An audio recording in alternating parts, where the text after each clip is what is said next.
I'm going to tread lightly here, but Sure. when you do a couple of videos with Sam Bayer and Right. you do a record with Rob Cavallo, Right. that brings to mind a certain other favorite Warner course. band that we all know and love, Right. and who you guys spent some time on the road with, of course. Were Green Day at all inspirational in terms of the idea of doing something more conceptual because of what happened with American Idiot? That's a really good question, and you know it's one that going into this record we knew we'd have to address, and we discussed it and became completely comfortable with it. We had been making concept records since Revenge, and we had been working on theme and concept songs since Bullets. Demolition Lovers, the last track off Bullets basically leads you into Three Cheers to Sweet Revenge. So there's even like a thematic connection. So that was, you know, we had always been interested in telling stories, and I think everybody knows that about us even from listening to the first record. I think Green Day was always kind of interested in like The Who and Tommy, which is a band that I don't think we identify with as much as we identify with Queen or Pink Floyd, like Roger Waters era. And but I think the thing about Green Day and us is I think they liked us so much because we were so different, you know, thematically and musically, yet we had the same ambition and we come from the same place. So we came from the basements, and I think they liked that about us. Yet we were completely different from them. It was like two different coastal products, really, like of their environments. And so I think what they it made sense as a combination to me because you guys have a similar, it seems to me, philosophy about a lot of what you want to. I mean, the same band that does Minority and the same band that sort of, you know, champions the underdogs. Right. I mean, there's a similar impulse. It is a very similar impulse. Like, you know, we were underdogs just like them, and you know, in a lot of ways, when we were 16, inspired by the fact that they were underdogs, and we were underdogs in high school, and they really took us under their wing. And so when it came time to make this record, actually a lot of the decisions almost became logical in terms of a lot of the DNA of the bands are very similar, of both bands. And but it's almost like they do something with politics, we do something with death, and they're both grand, but they're not alike at all. But in that, since you're doing theatrics and you're doing something grand, you need a lot of production for that. And Cavallo was actually, who we met through Green Day, was so vocal about working with us. He had decided, like, this is the band I want to work with. He would say it in print. We had read an interview with him. where he was like, Go ahead. No, all right. They were like, oh, who's the next band you want to work with? And he was like, My Chemical Romance. And we were like, dude, the Jawbreaker dude? Yeah. You want to go with us? Which, awesome. You know, yeah, and to give you a little history on Rob Cavallo's previous work, you know, he had done Jawbreaker's Dear You. Now, Jawbreaker's Dear You, in a lot of ways, is the template for our sound on Revenge, as far as the song structure and what we want. Like, Helena is basically accident-prone in a lot of ways, you know? And Give 'Em Hell Kid is basically Fireman. So, I mean, you know, those were heavily inspired by that record, that specific Jawbreaker record, which is the only one Rob did. So he was very vocal about wanting to work with us, and we even had a discussion with him. I think one of the first things we asked him when he came out to see us in New York was, how do you feel about, you just made American Idiot, and that was like the biggest record in the world. Like, how do you feel about working with us? I mean, do you think, you know? And he was like, I don't even think about that stuff.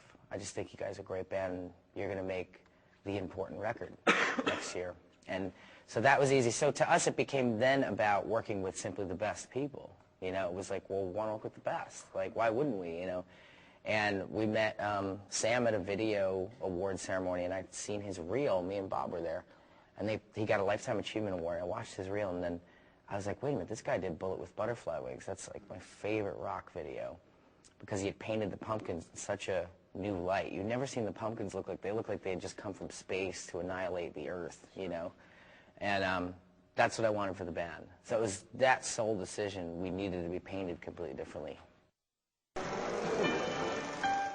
You know, I don't know if I've ever heard sort of a better succinct description of this band, at least my understanding of this band, or of you, than the savior of the broken, the beaten, and the damned. Yeah. My question for you is, though, is it progressively harder as time goes on to sort of be the, you know, say the champion of the underdogs, the broken, the beaten, when you're the rich, the adored, the acclaimed? Right. You know, it isn't, because the funny thing is, I think because it, again, is another thing that's a part of our DNA, being underdogs.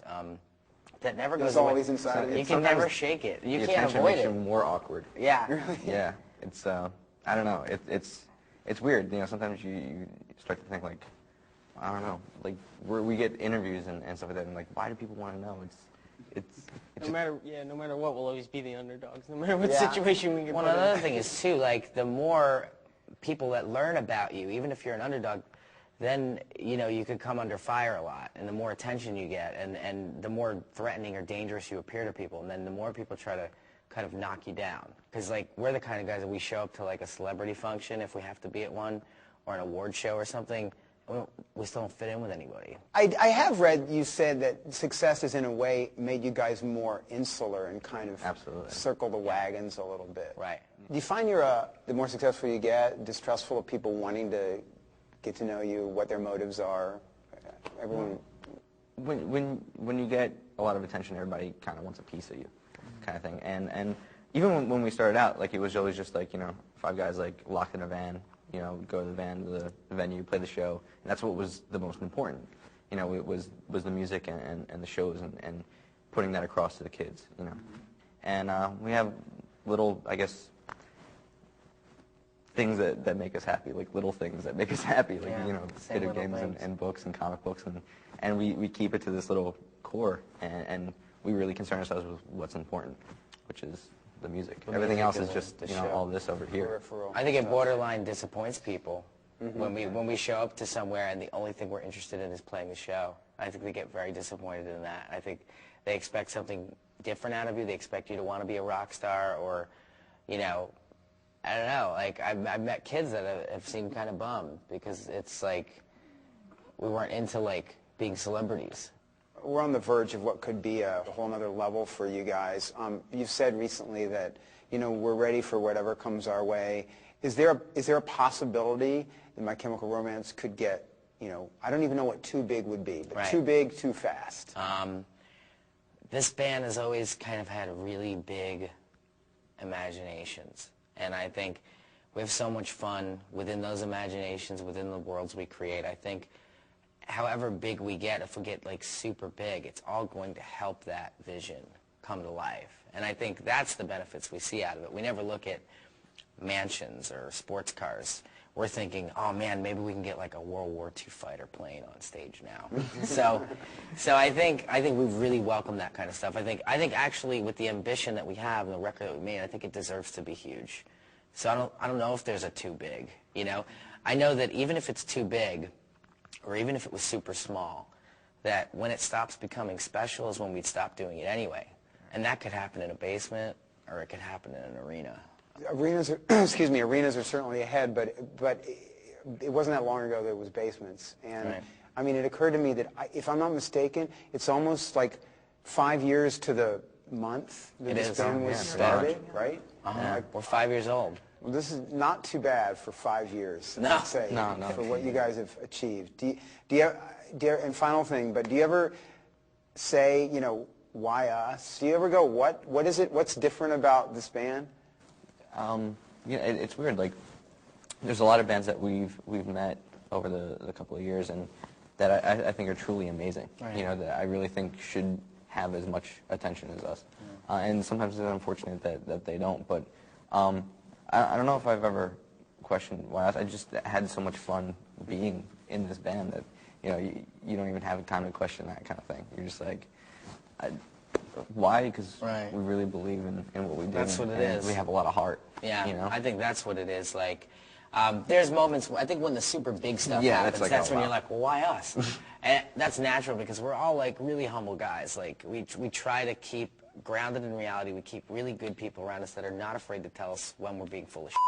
But at the end of the day, I think we all know why it is us, and we know that we give people something that they don't exactly get from other bands. We know that there's something special about us. There's something unique, and it may not last forever, and it probably won't because it shouldn't, because it's beautiful. But there's just, like he said, a lot of heart.